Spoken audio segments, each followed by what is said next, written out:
Yeah. There, it's recording. Cool. Yeah, no, there's no need for a transition. So yeah, it's Wednesday. it is Oh Wednesday. my god, it's the middle of the week. Why does it feel like it's already supposed to be the end of the week? I don't know. It's weird. Yeah. But yeah. Anyways, guys, welcome to if I can click on it, there we go. The daily cup of genre, almost daily. Right now, it's almost like every other day. Anyways, the show where we get to talk about all the things in geek and entertainment news, pop culture, all that good stuff. Sponsored by the good folks over at Grow Generation. More on them a little bit later in the episode. Check out lrmonline.com and genreverse.com every day for all your entertainment news, needs, and opinions.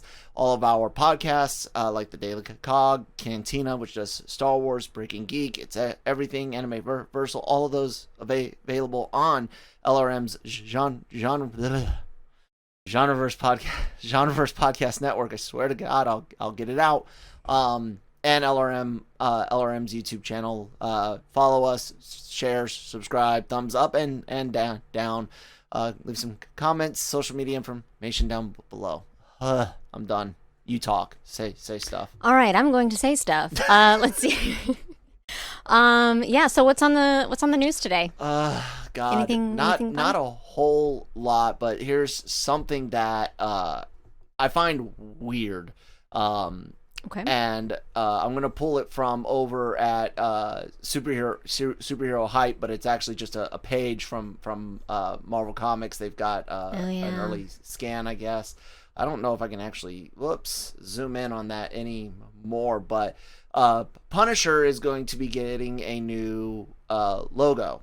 Basically, there's been some minor, and I do mean very minor, given population size and issues talked about, but I can't zoom in on it any further. But anyways, there's been some issues with Punisher's logo being used by police, by military. Some people think it's solely for intimidation, or solely to be like, oh, we'll take the law into our own hands, and that's not it. It's just something kind of Punisher's cool. Exactly.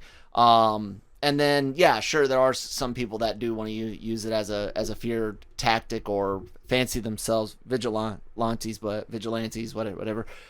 But it's I don't know. The idea of changing it, all people have to do now is spray paint that on their Humvee or their car, you're not whatever, fixing anything, and it's like, I don't know, it's ugly. Yeah, it looks like they're so trying to do some sort of like demon skull. It's got horns for those that are listening and not on YouTube. It's, if you haven't seen it, curved fangs. Yeah, it almost looks like tusks coming out of the where the teeth were, and it's still a primary skull in the middle, but it's got horns on it. I almost thought, ooh, are these people assuming that the majority of military or law enforcement, the ones, I guess, they don't want you using it? Fuck you guys, by the way, because they put Captain America shields. I've seen bat symbols, Batman logos on Humvees and tanks and all sorts of stuff. I mean, I was trying hard to get the Rogue Squadron logo, the Rebel, cool. The Rebel logo with the X-wings coming off of it and beside it, and so it's people like putting geeky shit on there, and all they got to do is start using this. But think about all the stuff that goes into changing this. So all future printed shirts, the books, future printed art cards, future toys, collectibles. Like, you gotta spin up all this merchandising and collectibles stuff to go with it. And I'm just wondering if all of a sudden, some in their mind unsavory people start using the new symbol in 2 to 3 years, do they change it again? I don't know. Sounds expensive. And again, I can't help but say it. It's ugly. Oh my god! Like, why? I don't know. And here's the other thing. No matter what, you still have decades of Punisher, Frank Castle Punisher, wearing that original logo, and people that still use it will forever be remembered as the Punisher logo. No matter what. No matter how many. Even if it changes every year. Which would be funny, but even if it changed every year, that original logo is still tied to the character forever, forever and ever. You know. Yeah. So, Jason Aaron's supposed to be working on the new workbook. Jesus Saiz. I'm not quite sure on how to pronounce the last name.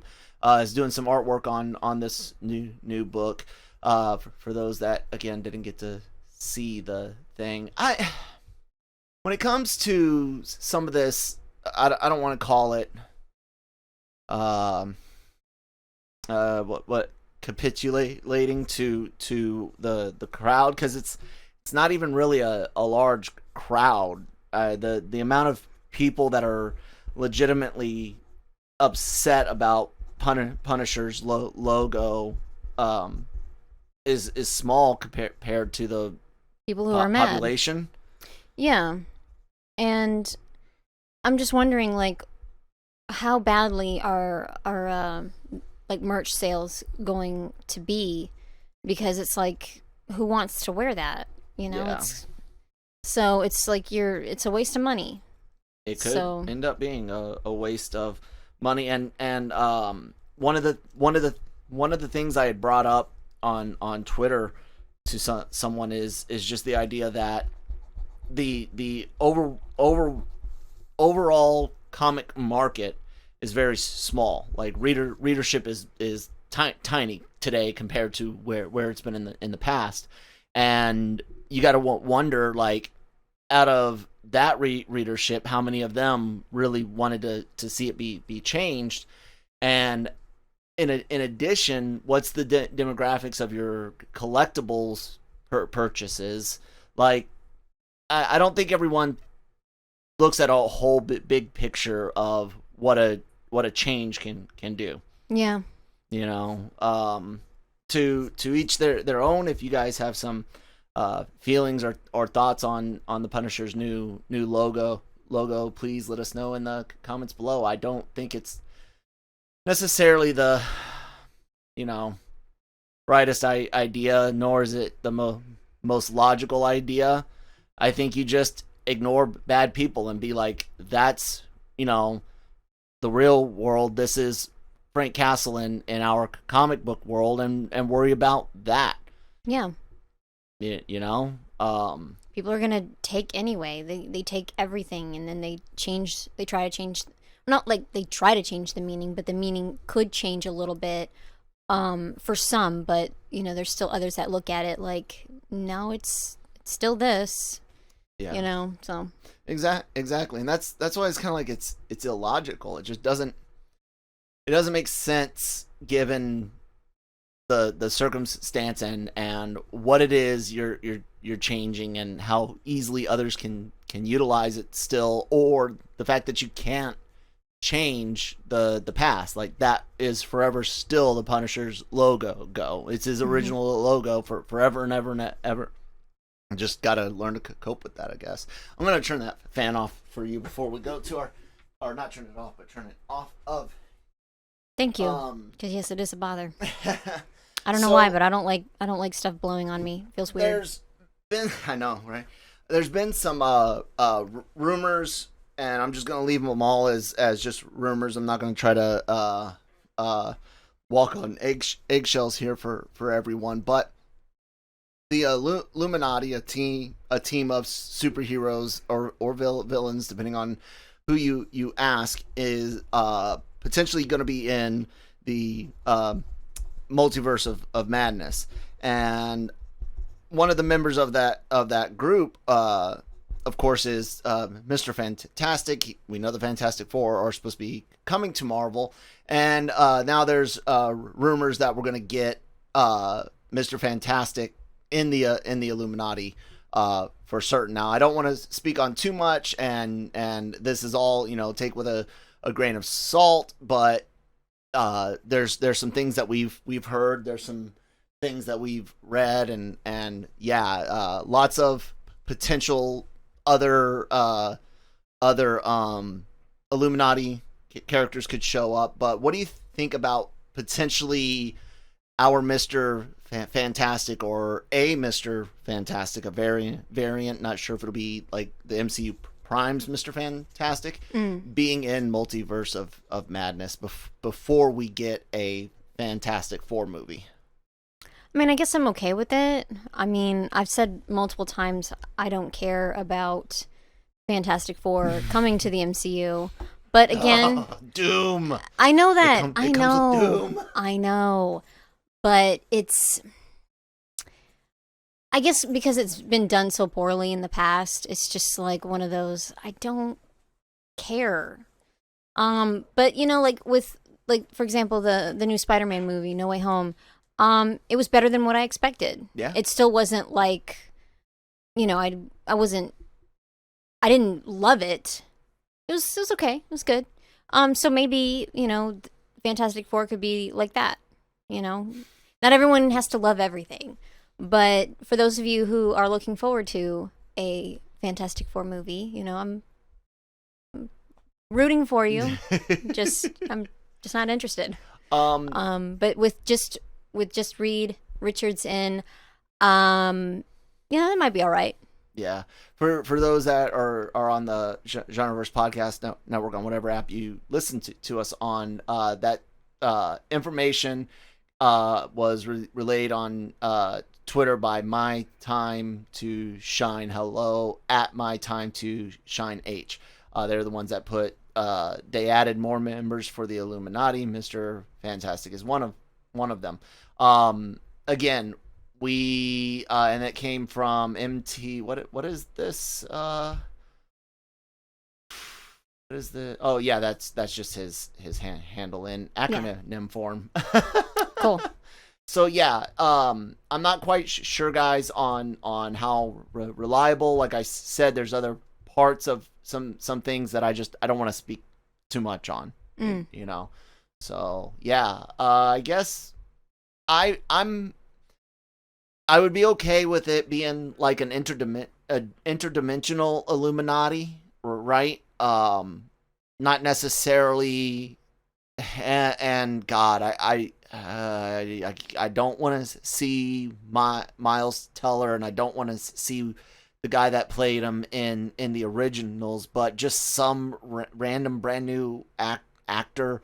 But for us to still get a true to form first family movie later, I'm okay with.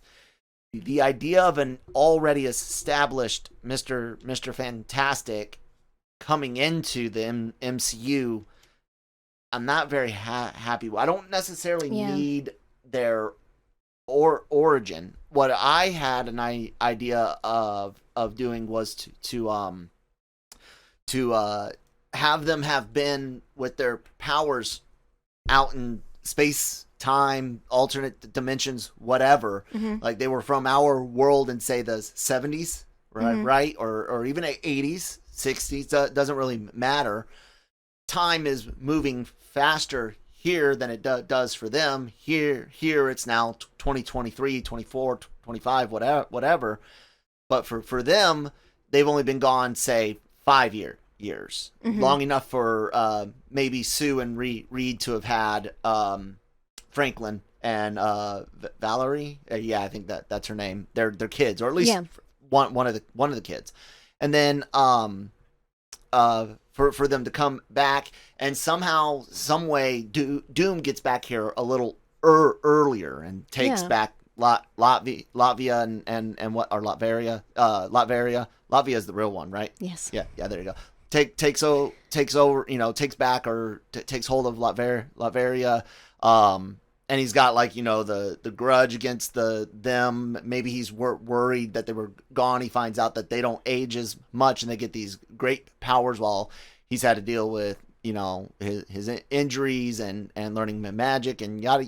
Like, I think that's how you could really do it and give us, without having to go through the whole origin. Yeah. And having them not be a fully established Illuminati member, but having them familiar with their powers, and here they come out of the wormhole and go from there. Like, I think that's a good jumping on point. What do you think? Sounds good. Yep. All right, guys. Better than anything I could have come up with. So yeah, because I can't think of anything. Well, you said like yourself, you're not really a big fan of them, but we are both big fans of our sponsors over at Grow Generation. So, guys, talk some for us. Grow Generation, where the pros go to grow. From propagation to harvest, they have everything you need for your special garden. Grow Generation serves customers across the nation and carries a wide inventory of renowned cultivation brands.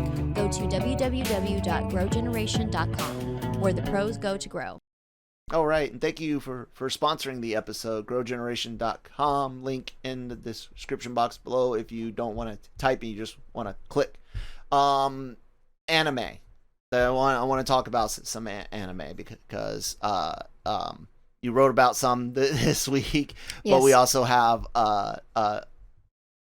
crap. What was I going to say? We also have one that we know that we're going to be covering over on our Animeversal. I almost said Universal. Animeversal reviews podcast. And it's Chainsaw Man, and I actually wanted to just watch this again. And The second trailer. yeah, the second trailer hit yesterday. And why are you playing? I said not to play yet. Oh well. Trying to get the. Oh, you could do it that way. Starting to get very angry, ladies and gentlemen. Sorry about that. Yeah, sure. So, Chainsaw Man is a very, very popular manga right now. It was announced earlier this year that they'd be getting an anime, and it looks phenomenal. Yes, it does. Looks like a freaking trip from hell in all the best ways. I dig the music, dig all of it. I mean, the artwork is beautiful, gruesome. The first trailer was really creepy too. Yeah. And basically, like, all I know is like there's a general premise of there's multiple demons and monsters around, and eventually someone's gonna have to go and cut some up. That's what I got. Yeah, got I out have of the everything. synopsis in the thing. Oh, you do? Yeah, so you can take a read. I mean, just whenever you look want. at this. I mean, we got chainsaws coming out of faces, chainsaw the dog. We've got blood, demons with sharp teeth, biting, sex. Like, Yeah, it looks really good. it's like the dreams you wake up from, where you're like, oh my god, what the fuck did I just see? And like this, she's just standing there and then turns away, and that's it. I love it. I'm stoked for this. I don't know anything about the original manga. We haven't read it. We like to approach a lot of anime when we discover it like that.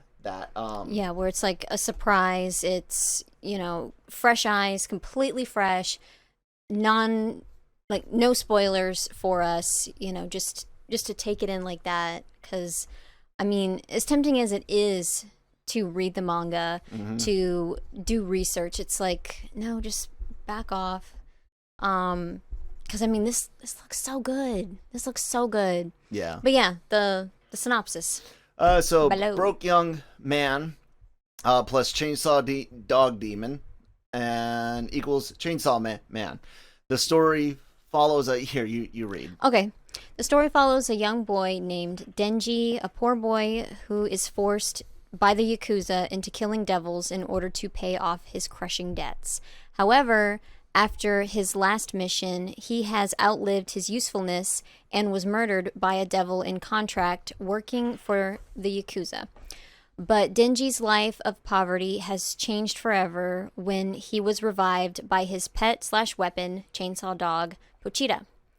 Catching the eye of the official devil hunters who arrived at the scene, he is offered work at the Public Safety Bureau as one of them. Now he's living in the big city and an official devil hunter with the means to face even the toughest of enemies. Denji will stop at nothing to achieve his simple teenage dreams. And oh my god, this is so hard to read. I have astigmatism, so it's like I don't have my glasses, so I'm like, don't mess up. I made it fairly large. I guess it could have gone. It's okay. It's bigger, okay. But yeah. I'm stoked about that. It sounds like we got a good opportunity, and you even saw some of it in the first trailer for some slice of life moments in between some really cool, brutal action sequences. Definitely not for young children. No. But yeah, Chainsaw Man is 2022. We know we're getting the Dr. Stone's special episode in 2022. I think we saw Rent-A-Girlfriend maybe 23, I think I said, maybe late 22. Gridman Universe, we know they're doing a movie for their third thing instead of a series. We're ready to finish Miyaruku-chan, that our final review of the season and of the final episode review and season review will be out on Sunday. So that's really exciting. Yeah, man, there's a lot of. The cool thing about it is you and I just being able to hop on Funimation and just kind of search pick around. Something. Yeah. Pick something to watch. Usually dirty stuff, but hey, it's entertaining. Yeah. No, I've found a lot of really fun things through the streaming services. It is one of those I'm always like, hey, streaming's a very double-edged sword, and it's when it comes to anime, because of how hard it is to get it, the distribution and logistics issues, like I understand that it's not as profitable. They rely heavily on merch and getting books and toys, and that's good. And they're speaking of merch, I put Pochita, saying that wrong, right? I haven't watched it, I'm sorry. Pochita, I think is what it is. Pochita, the thing. Amazon, on right Amazon. Here. They're selling him. Yeah. Yep. Yeah. Adorable. I would definitely dig that. Yes. So, but what I was trying to get at is that unlike when I had to go rent anime from Blockbuster, Hollywood Video, or whatnot, having the streaming services is great. And I'm going to wrap it up real quick, guys, because obviously my brain's not doing so hot today. But being able to stream it and get so much access is great. I would love to buy more of it if logistically and distributing it, we didn't have to pay a ridiculous markup. Like there's no it's always need, been really expensive. Yeah, there's no need for anime to cost more than a regular DVD set or Blu-ray set of a season or series. There's just not. I can remember FLCL being like $30 a pop for 2 episodes on each DVD over 3 DVDs. Why? Yeah, that's really expensive. And I had a point and then I lost it. I don't know. But yeah, like it's been fun watching stuff and enjoying. We've been picking up some old and new, and just it's kind of like watch the new and also play catch up. Yeah. But I don't know if you have it on there. The winter. Yeah. Upcoming. The winter lineup is here. There's obviously a lot of returning. There's a lot of season 2s coming out. There's stuff from the fall lineup that's transitioning over to the winter lineup, and then like there's a few that I was interested in. Mm-hmm. Because at first when I read the synopsis for My Dress Up Darling, I'm like, I don't know. But then I watched and I'm like, oh dang. So that's one that I'm wanting to try, and then this one right here. The Arafurita. Yeah, it's we've been watching Mushoku Tensei Jobless Reincarnation. I'm having your problems now. We've been watching that, and we've been waiting for the English dub to hit for each episode, because we started it in English, and Kyle is like, we have to watch it in English since we started it like that. So we've been waiting for that, and it's weird to just switch up like right in the middle. I know, middle but of something. I'm dying to know so what odd. happens. But that's all right. We can continue on with that. But that's one that we'll be finishing just up. Watch everything in Japanese from now on.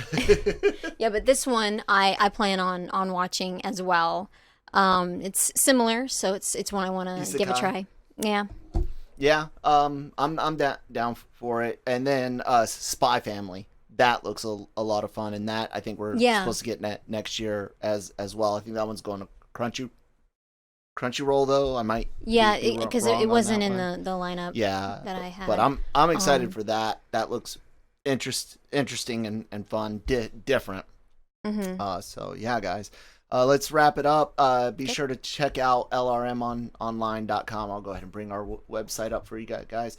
lrmonline.com, every day for all your entertainment news, needs and opinions, all the great stuff there, all of the god dang touchpad, all of the great, I think what it is maybe wireless interference, all the great interviews, podcasts, articles, all go up on our website. You guys can check them out. The podcast network, wherever you get your podcast from, Genreverse Podcast Network. Great shows for Marvel, Wheel of Time, Marvel Multiverse of Madness. The Wheel of Time one is called The Dragon Reviewed.